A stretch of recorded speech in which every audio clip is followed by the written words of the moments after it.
Advertencia: si aún no has leído este libro, te recomiendo que vayas a hacerlo, ya que es un gran clásico.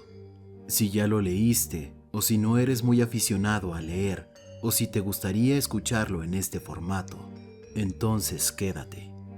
El escritor Bram Stoker lleva más de 100 años de fallecido, así que su obra pasó a ser de dominio público. Y la traducción utilizada para esta narración está también en una página de dominio público, lo que significa que no se está infringiendo ningún derecho de autor. En la descripción del video dejaré el respectivo link a la página de donde saqué la traducción. Te recomiendo visitarla, ya que allí podrás encontrar muchos otros libros clásicos.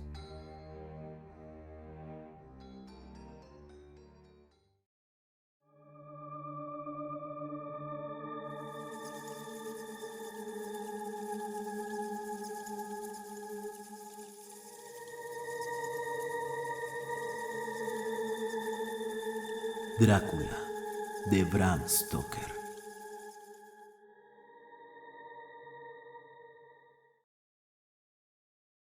Capítulo 1.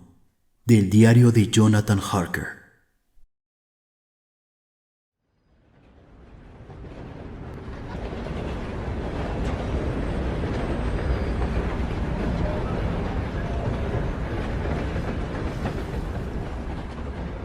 Bistritz, 3 de mayo. Salí de Múnich a las 8:35 de la noche del 1 de mayo. Llegué a Viena a la mañana siguiente temprano. Debía haber llegado a las 6:46. El tren llevaba 1 hora de retraso. Budapest parece un lugar maravilloso, a juzgar por lo poco que pude ver de ella desde el tren y por la pequeña caminata que di por sus calles. Temí alejarme mucho de la estación, ya que, como habíamos llegado tarde, saldríamos lo más cerca posible de la hora fijada.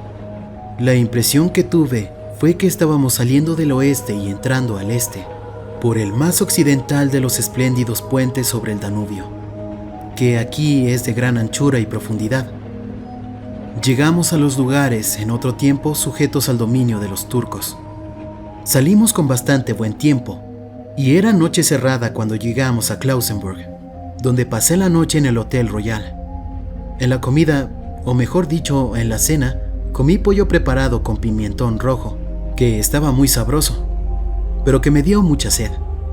Nota: recordar obtener la receta para Mina. Le pregunté al camarero y me dijo que se llamaba paprika Händel, y que, como era un plato nacional, me sería muy fácil obtenerlo en cualquier lugar de los Cárpatos. Descubrí que mis escasos conocimientos del alemán me servían allí de mucho. De hecho, no sé cómo me las habría arreglado sin ellos. Como dispuse de algún tiempo libre cuando estuve en Londres, visité el British Museum y estudié los libros y mapas de la biblioteca que se referían a Transilvania. Se me había ocurrido que un previo conocimiento del país siempre sería de utilidad e importancia para tratar con un noble de la región. Descubrí que el distrito que él me había mencionado se encontraba en el extremo oriental del país, justamente en la frontera de 3 estados: Transilvania, Moldavia y Bucovina, en el centro de los montes Cárpatos, una de las partes más salvajes y menos conocidas de Europa.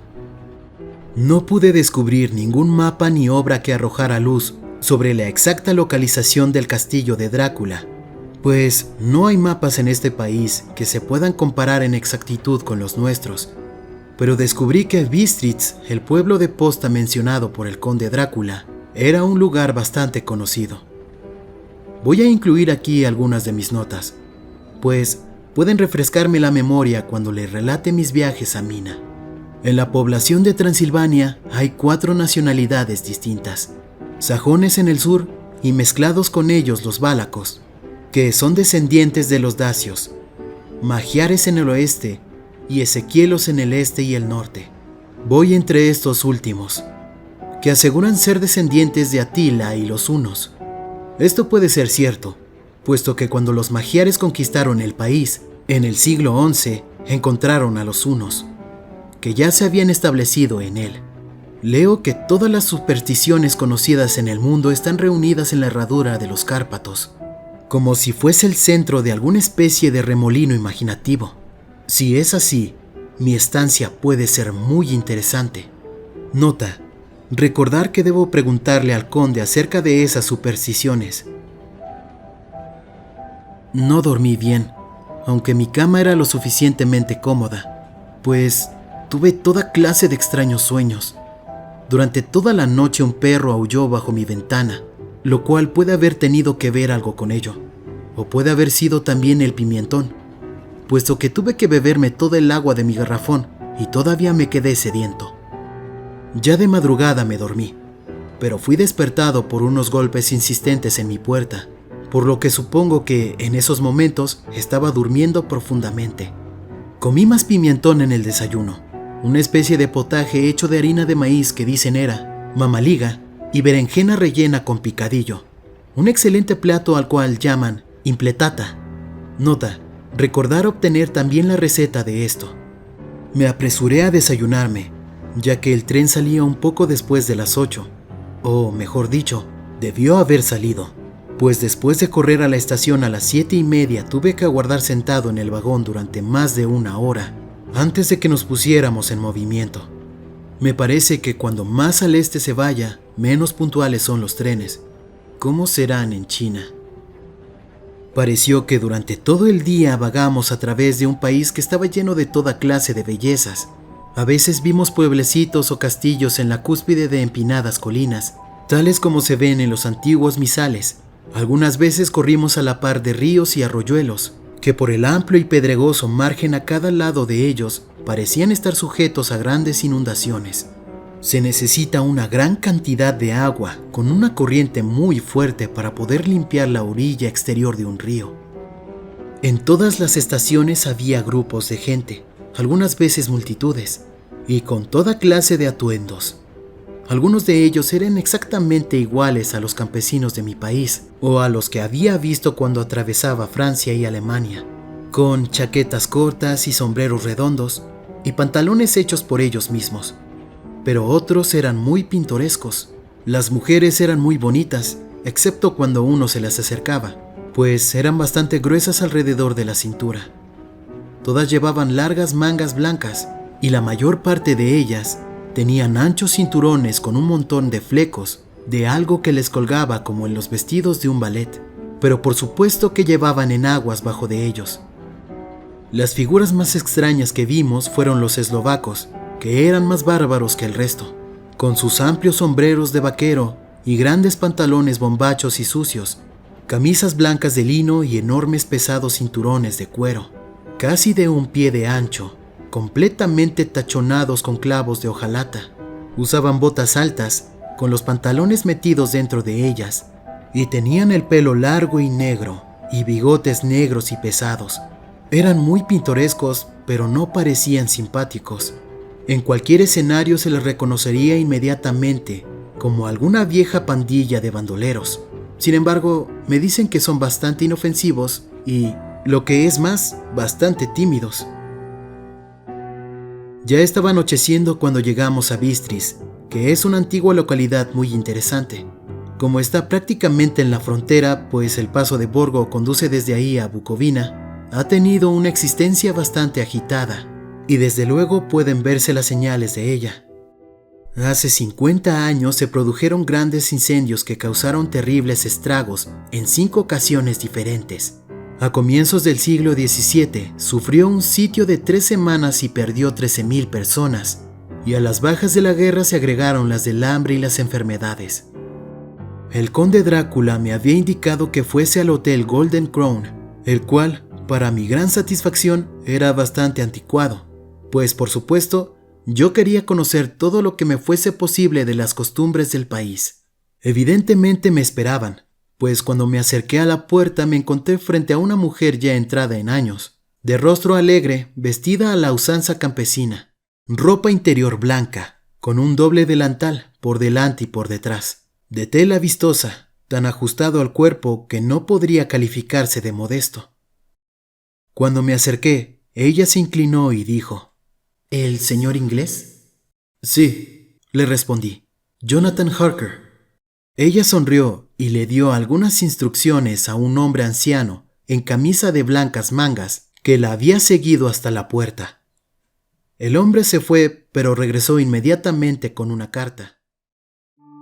Mi querido amigo, bienvenido a los Cárpatos. Lo estoy esperando ansiosamente. Duerma bien esta noche.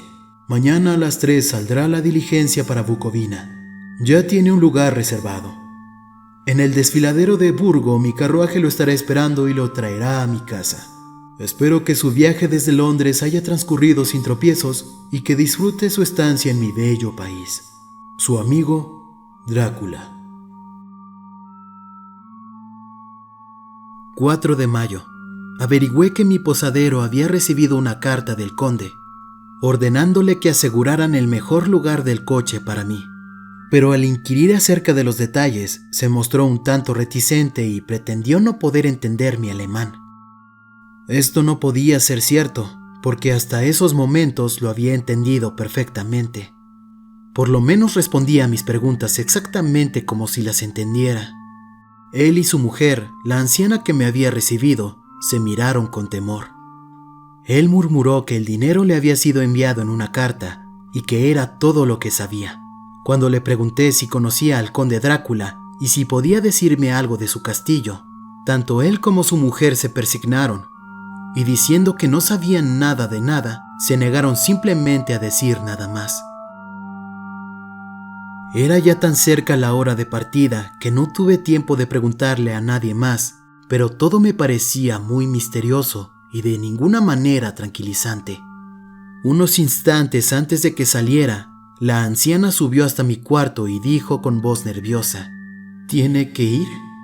Oh, joven señor, ¿tiene que ir? Estaba en tal estado de excitación que pareció haber perdido la noción del poco alemán que sabía, y lo mezcló todo con otro idioma del cual yo no entendí ni una palabra. Apenas comprendí algo haciéndole numerosas preguntas. Cuando le dije que me tenía que ir inmediatamente y que estaba comprometido en negocios importantes, preguntó otra vez: ¿Sabe usted qué día es hoy?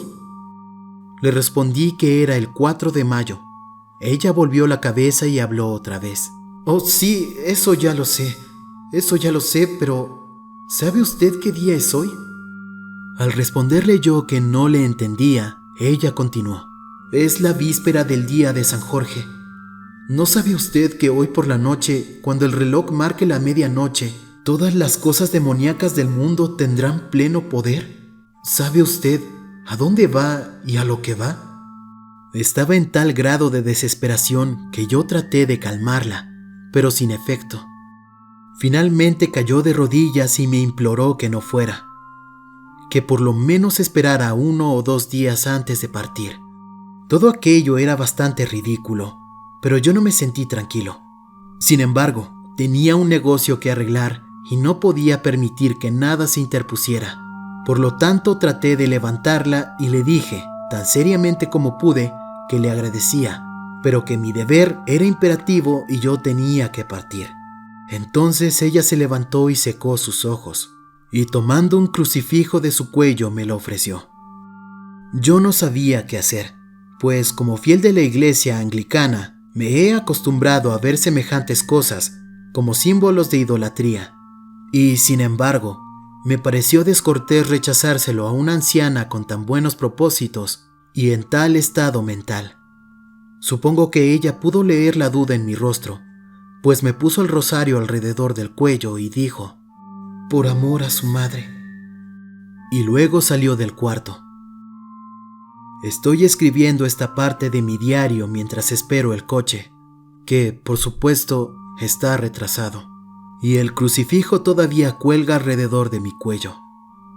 No sé si es el miedo de la anciana o las múltiples tradiciones fantasmales de este lugar, o el mismo crucifijo, pero lo cierto es que no me siento tan tranquilo como de costumbre. Si este libro llega alguna vez a manos de Mina antes que yo, que le lleve mi adiós. Aquí viene mi coche.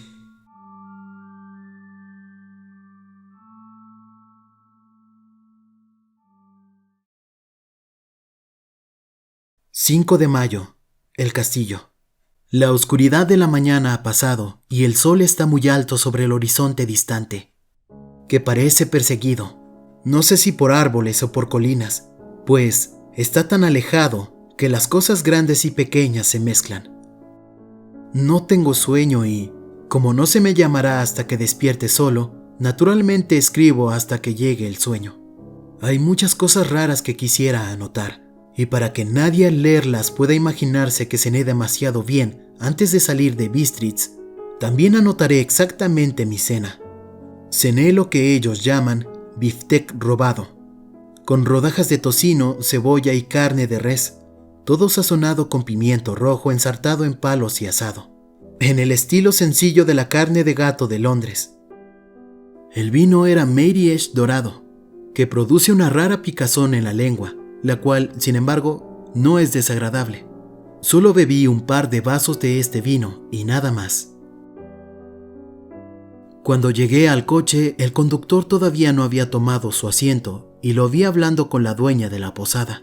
Evidentemente hablaban de mí, pues de vez en cuando se volvían para verme, y algunas de las personas que estaban sentadas en el banco fuera de la puerta, a las que llaman con un nombre que significa portadores de palabra, se acercaron y escucharon, y luego me miraron, la mayor parte de ellos compadeciéndome. Pude escuchar muchas palabras que se repetían a menudo, palabras raras, pues había muchas nacionalidades en el grupo. Así es que tranquilamente extraje mi diario políglota de mi petaca y las busqué. Debo admitir que no me produjeron ninguna alegría, pues entre ellas estaban Ordog, que significa Satanás, Pokol, infierno, Stregoica, bruja, Brolok y Bukoslak, las que significan la misma cosa, una en eslovaco y la otra en serbio, designando algo que es un hombre lobo o un vampiro. Nota: recordar, debo preguntarle al conde acerca de estas supersticiones. Cuando partimos, la multitud alrededor de la puerta de la posada, que para entonces ya había crecido a un número considerable, todos hicieron el signo de la cruz y dirigieron sus dedos hacia mí. Con alguna dificultad conseguí que un pasajero acompañante me dijera qué significaba todo aquello. Al principio no quería responderme, pero cuando supo que yo era inglés, me explicó que era el encanto o hechizo contra el mal de ojo. Esto tampoco me agradó mayormente cuando salí hacia un lugar desconocido con un hombre desconocido. Pero todo el mundo parecía tan bondadoso, tan compasivo y tan simpático que no pude evitar sentirme emocionado.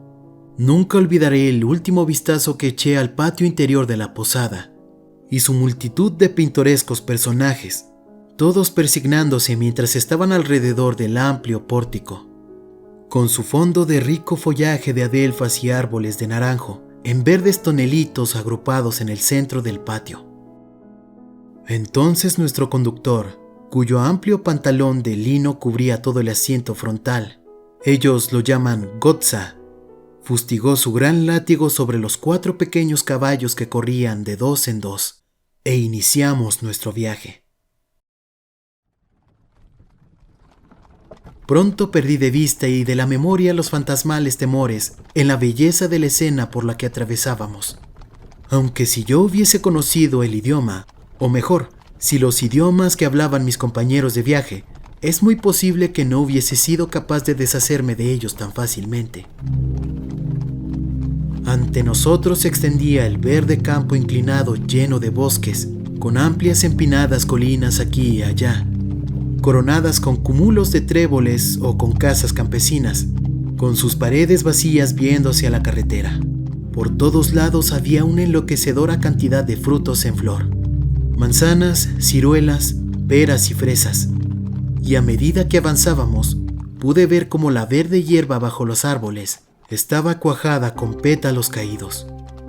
La carretera entraba y salía entre estas verdes colinas de lo que aquí llaman Tierra Media, librándose al barrer alrededor de las curvas o cerrada por los estrangulantes brazos de los bosques de pino, que aquí y allá corrían colina abajo como lenguas de fuego. El camino era áspero, pero a pesar de ello parecía que volábamos con una prisa excitante. Entonces no podía entender a qué se debía esa prisa, pero evidentemente el conductor no quería perder tiempo antes de llegar al desfiladero de Borgo. Se me dijo que el camino era excelente en verano, pero que todavía no había sido arreglado después de las nieves del invierno. A este respecto era diferente a la mayoría de los caminos de los Cárpatos, pues es una antigua tradición que no deben ser mantenidos en tan buen estado. Desde la antigüedad los hospadares no podían repararlos, pues entonces los turcos pensaban que se estaban preparando para traer tropas extranjeras y de esta manera atizar la guerra que siempre estaba verdaderamente a punto de desatarse. Más allá de las verdes e hinchadas lomas de la Tierra Media, se levantaban imponentes colinas de bosques que llegaban hasta las elevadas cumbres de los Cárpatos. Se levantaban a la izquierda y a la derecha de nosotros, con el sol de la tarde cayendo plenamente sobre ellas y haciendo relucir los gloriosos colores de esta bella cordillera. Azul profundo y morado en las sombras de los picos, verde y marrón donde la hierba y las piedras se mezclaban, y una infinita perspectiva de rocas dentadas y puntiagudos riscos, hasta que ellos mismos se perdían en la distancia, donde las cumbres nevadas se alzaban grandiosamente. Aquí y allá parecían descubrirse imponentes grietas en las montañas, a través de las cuales, cuando el sol comenzó a descender, vimos en algunas ocasiones el blanco destello del agua cayendo. Uno de mis compañeros me tocó la mano mientras nos deslizábamos alrededor de la base de una colina y señaló la elevada cima de una montaña cubierta de nieve, que parecía, a medida que avanzábamos en nuestra serpentante carretera, estar frente a nosotros. «Mire, Ilstenstec, el trono de Dios», me dijo y se persignó nuevamente. A medida que continuábamos por nuestro interminable camino y el sol se hundió más y más detrás de nosotros, las sombras de la tarde comenzaron a rodearnos. Este hecho quedó realzado porque las cimas de las nevadas montañas todavía recibían los rayos del sol y parecían brillar con un delicado y frío color rosado.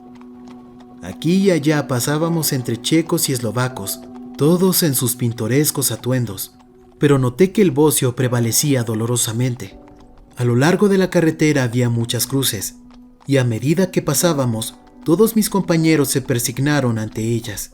Aquí y allá había una campesina arrodillada frente a un altar, sin que siquiera se volviera a vernos al acercarnos, sino que más bien parecía, en el arrobamiento de la devoción, no tener ni ojos ni oídos para el mundo exterior.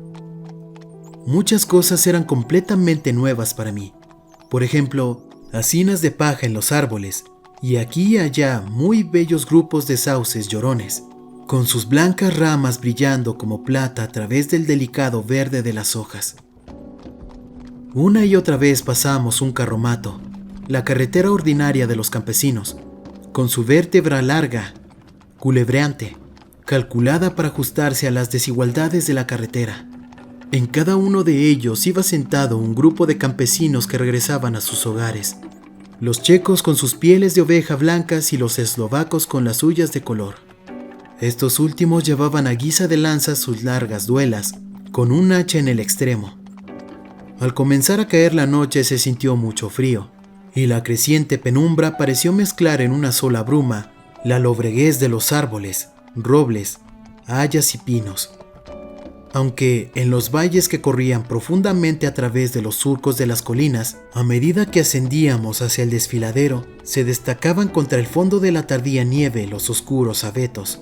Algunas veces, mientras la carretera era cortada por los bosques de pino, que parecían acercarse a nosotros en la oscuridad, grandes masas grisáceas que estaban desparramadas aquí y allá entre los árboles, producían un efecto lóbrego y solemne, que hacía renacer los pensamientos y las siniestras fantasías engendradas por la tarde.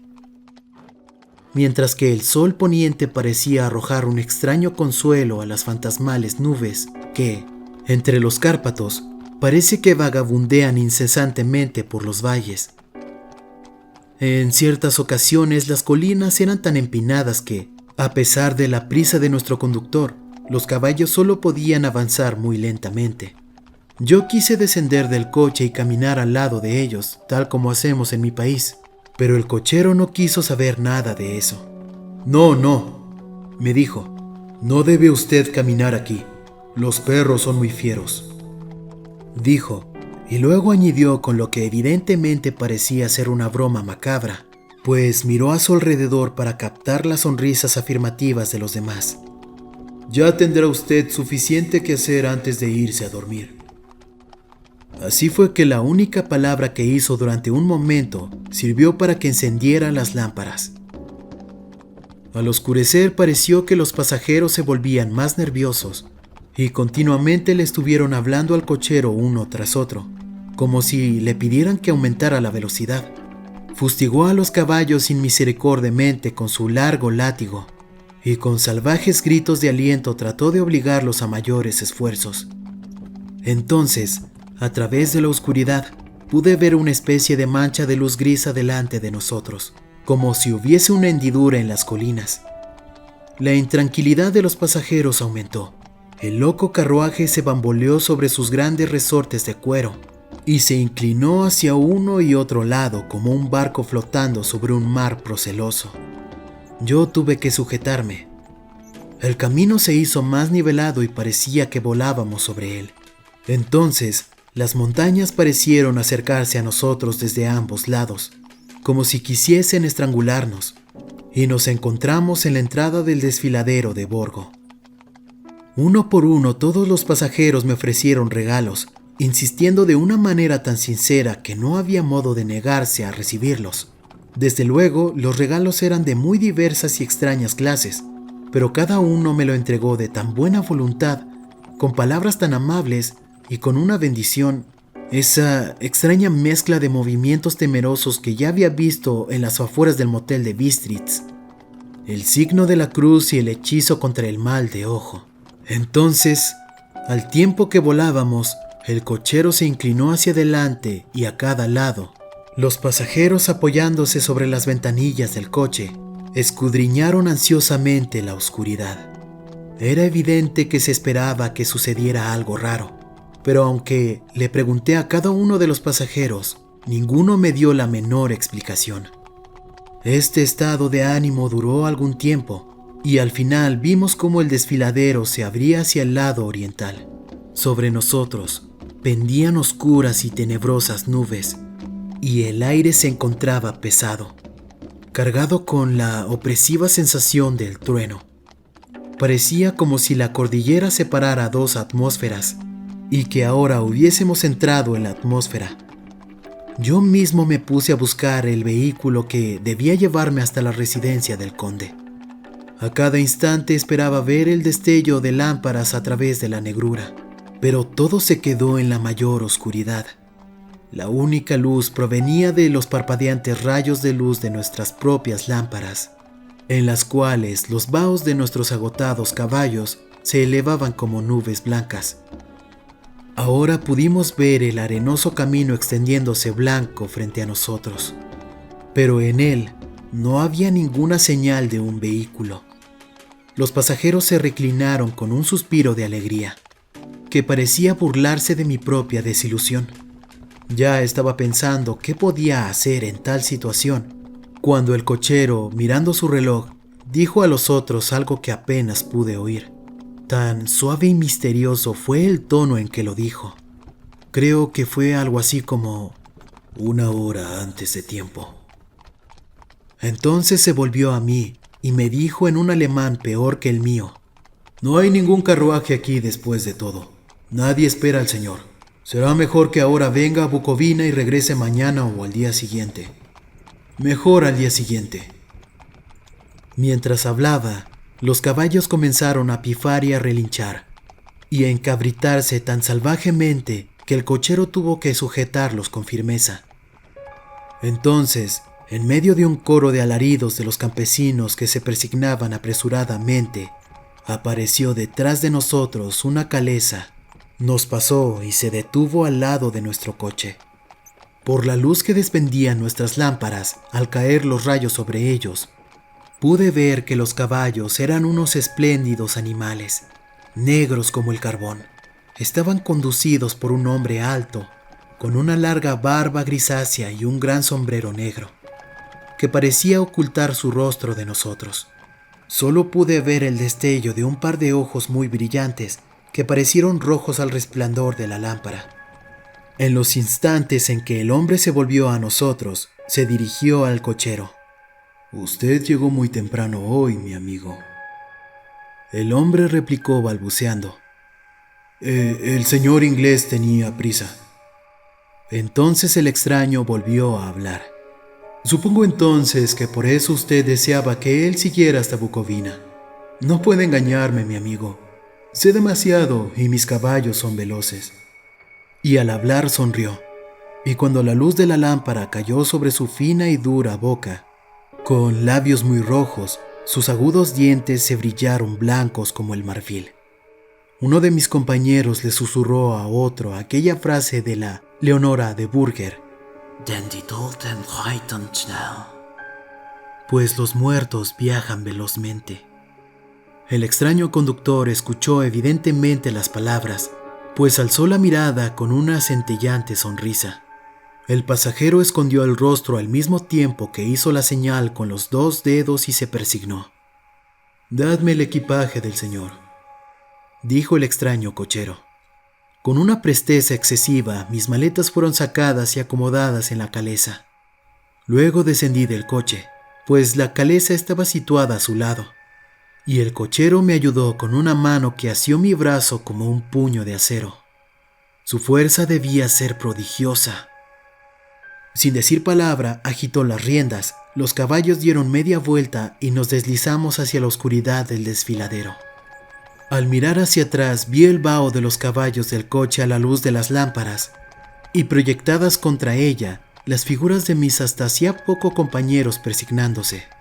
Entonces el cochero fustigó su látigo y gritó a los caballos, y todos arrancaron con rumbo a Bucovina. Al perderse en la oscuridad sentí un extraño escalofrío y un sentimiento de soledad se apoderó de mí. Pero mi nuevo cochero me cubrió los hombros con una capa y puso una manta sobre mis rodillas, hablando luego en excelente alemán. «La noche está fría, señor mío, y mi señor el conde me pidió que tuviera buen cuidado de usted. Debajo del asiento hay una botella de Slivovitz, un licor regional hecho de ciruelas, en caso de que usted guste». Pero yo no tomé nada, aunque era agradable saber que había una provisión de licor. Me sentí un poco extraño, y no menos asustado. Creo que, si hubiese habido otra alternativa, yo lo hubiese tomado en vez de proseguir aquel misterioso viaje nocturno. El carruaje avanzó a paso rápido, en línea recta. Luego dimos una curva completa y nos internamos por otro camino recto. Me pareció que simplemente dábamos vuelta una y otra vez sobre el mismo lugar. Así pues, tomé nota de un punto sobresaliente y confirmé mis sospechas. Me hubiese gustado preguntarle al cochero qué significaba todo aquello, pero realmente tuve miedo, pues pensé que, en la situación en la que me encontraba, cualquier protesta no podía dar el efecto deseado, en caso de que hubiese habido una intención de retraso. Al cabo de un rato, sin embargo, sintiéndome curioso por saber cuánto tiempo había pasado, encendí un fósforo y a su luz miré mi reloj. Faltaban pocos minutos para la medianoche. Esto me dio una especie de sobresalto, pues supongo que la superstición general acerca de la medianoche había aumentado debido a mis recientes experiencias. Me quedé aguardando con una enfermiza sensación de ansiedad. Entonces un perro comenzó a aullar en alguna casa campesina más adelante del camino. Dejó escapar un largo, lúgubre aullido, como si tuviese miedo. Su llamado fue recogido por otro perro y por otro y otro, hasta que nació como el viento que ahora pasaba suavemente a través del desfiladero. Comenzó un aterrador concierto de aullidos que parecían llegar de todos los puntos del campo, desde tan lejos como la imaginación alcanzase a captar a través de las tinieblas de la noche. Desde el primer aullido los caballos comenzaron a pifar y a inquietarse. Pero el cochero les habló tranquilizándolos y ellos recobraron la calma, aunque temblaban y sudaban como si acabaran de pasar por un repentino susto. Entonces, en la lejana distancia, desde las montañas que estaban a cada lado de nosotros, llegó un aullido mucho más fuerte y agudo. El aullido de los lobos, que afectó a los caballos y a mi persona de la misma manera, pues estuve a punto de saltar de la caleza y echar a correr, mientras que ellos retrocedieron y se encabritaron frenéticamente, de manera que el cochero tuvo que emplear toda su fuerza para impedir que desbocaran. Sin embargo, a los pocos minutos mis oídos se habían acostumbrado a los aullidos y los caballos se habían calmado tanto que el cochero pudo descender y pararse frente a ellos. Los sobó y acarició y les susurró algo en las orejas, tal como he oído que hacen los domadores de caballos, y con un efecto tan extraordinario que bajo estos mimos se volvieron nuevamente bastante obedientes, aunque todavía temblaban. El cochero tomó nuevamente su asiento, sacudió sus riendas y reiniciamos nuestro viaje a buen paso. Esta vez, después de llegar hasta el lado extremo del desfiladero, repentinamente cruzó por una estrecha senda que se introducía igualmente a la derecha. Pronto nos encontramos obstruidos por árboles que en algunos lugares cubrían por completo el camino, formando una especie de túnel a través del cual pasamos. Y además de eso, gigantescos peñascos amenazadores nos hacían valla a uno y otro lado. A pesar de encontrarnos así de protegidos, podíamos escuchar el viento que se levantaba, pues gemía y silbaba a través de las rocas y las ramas de los árboles chocaban entre sí al pasar nosotros por el camino. Hizo cada vez más frío y una fina nieve comenzó a caer, de tal manera que al momento alrededor de nosotros todo estaba cubierto por un manto blanco. El aguzado viento todavía llevaba los aullidos de los perros, aunque estos fueron decreciendo a medida que nos alejábamos. El aullido de los lobos, en cambio, se acercó cada vez más, como si ellos se fuesen aproximando hacia nosotros por todos lados. Me sentí terriblemente angustiado, y los caballos compartieron mi miedo. Sin embargo, el cochero no parecía tener ningún temor. Continuamente volvía la cabeza hacia la izquierda y hacia la derecha, pero yo no podía ver nada a través de la oscuridad. Repentinamente, lejos a la izquierda, divisé el débil resplandor de una llama azul. El cochero lo vio al mismo tiempo. Inmediatamente paró los caballos y, saltando a la tierra, desapareció en la oscuridad. Yo no sabía qué hacer, y mucho menos debido a que los aullidos de los lobos parecían acercarse. Pero mientras dudaba, el cochero apareció repentinamente otra vez y sin decir palabra tomó asiento y reanudamos nuestro viaje. Creo que debo haberme quedado dormido o soñé repetidas veces con el incidente, pues este se repitió una y otra vez, y ahora, al recordarlo, me parece que fue una especie de pesadilla horripilante. Una vez la llama apareció tan cerca del camino que hasta en la oscuridad que nos rodeaba pude observar los movimientos del cochero. Se dirigió rápidamente a donde estaba la llama azul. Debe haber sido muy tenue, porque no parecía iluminar el lugar alrededor de ella, y tomando algunas piedras las colocó en una forma significativa. En una ocasión, fui víctima de un extraño efecto óptico. Estando él parado entre la llama y yo, no pareció obstruirla, porque continué viendo su fantasmal luminosidad. Esto me asombró, pero como solo fue un efecto momentáneo, supuse que mis ojos me habían engañado debido al esfuerzo que hacía en la oscuridad. Luego, por un tiempo, ya no aparecieron las llamas azules, y nos lanzamos velozmente a través de la oscuridad con aullidos de lobos rodeándonos, como si nos siguieran en círculos envolventes. Finalmente el cochero se alejó más de lo que lo había hecho hasta entonces, y durante su ausencia, los caballos comenzaron a temblar más que nunca y a pifar y relinchar de miedo. No pude ver ninguna causa que motivara su nerviosismo, pues los aullidos de los lobos habían cesado por completo. Pero entonces, La luna, navegando a través de las negras nubes, apareció detrás de la dentada cresta de una roca saliente revestida de pinos, y a su luz vi alrededor de nosotros un círculo de lobos, con dientes blancos y lenguas rojas y colgantes, y con largos miembros sinuosos y pelo hirsuto. Eran 100 veces más terribles en aquel lúgubre silencio que nos rodeaba que cuando estaban aullando. Por mi parte, caí en una especie de parálisis de miedo. Solo cuando el hombre se encuentra cara a cara con semejantes horrores, puede comprender su verdadero significado. De pronto, todos los lobos comenzaron a aullar como si la luz de la luna produjera un efecto peculiar en ellos. Los caballos se encabritaron y retrocedieron, y miraron impotentes alrededor, con unos ojos que giraban de manera dolorosa. Pero el círculo vivente de terror los acompañaba a cada lado. Forzosamente tuvieron que permanecer dentro de él. Yo le grité al cochero que regresara, pues me pareció que nuestra última alternativa era tratar de abrirnos paso a través del círculo.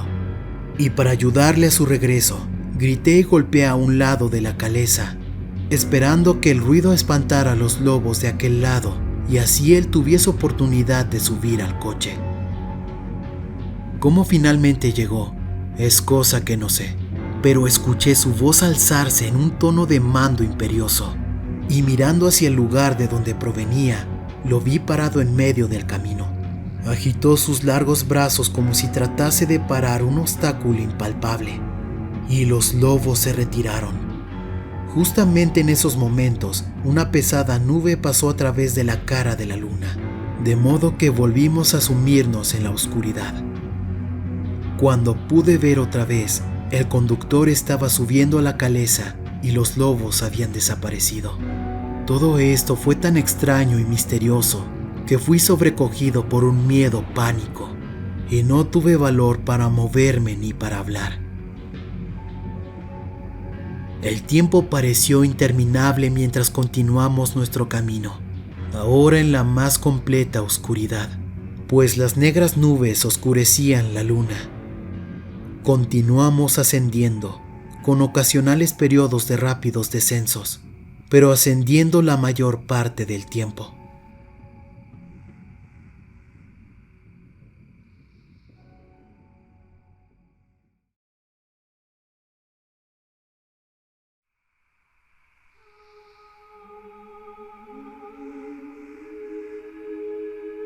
Repentinamente tuve conciencia de que el conductor estaba deteniendo a los caballos en el patio interior de un inmenso castillo ruinoso en parte, de cuyas altas ventanas negras no salía un solo rayo de luz, y cuyas quebradas murallas mostraban una línea dentada que destacaba contra el cielo iluminado por la luz de la luna.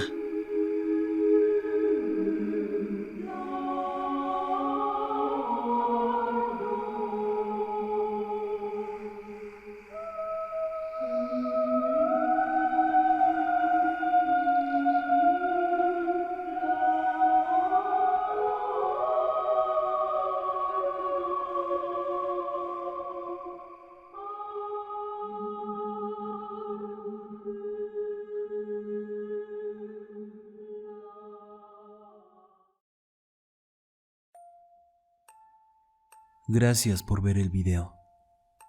De verdad espero que lo hayas disfrutado. Si es así, te agradecería que me dieras un like y que compartieras este video con otras personas. Eso me ayudará mucho. Y también lo hará y agradeceré que comentes algo al respecto del video. Si quieres ver más videos como estos, por favor suscríbete y activa la campana de notificaciones. Eso es todo por ahora. Yo soy Adam Blacktower, el devorador. Y espero que tengas dulces sueños.